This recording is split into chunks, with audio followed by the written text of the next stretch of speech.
စီသောချောင်းကိုတောင်းတဆာငတ်တဲ့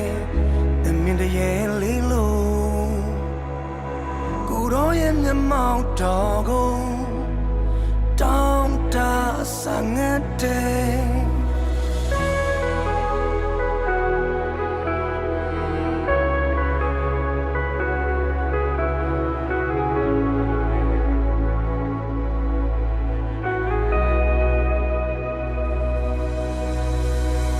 ကျွန်ုပ်ရဲ့ဝိညာဉ်ကိုလမ်းဆန်းစေတာ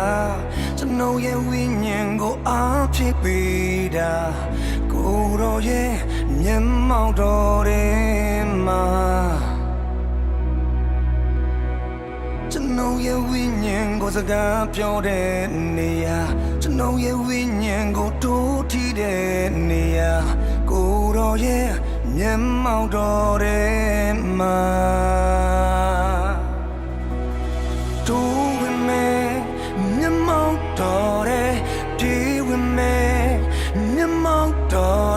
အရေးကြီးဆုံးကအဆွဲလန်းဆုံးကကိုရောရဲ့မျက်မှောက်တော်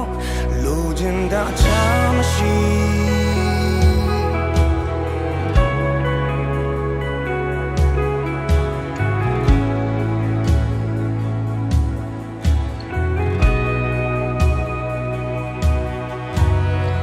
ကျွန်ုပ်ရဲ့ဝိညာဉ်ကိုလမ်းဆန်းစေတာကျွန်ုပ်ရဲ့ဝိညာဉ်ကို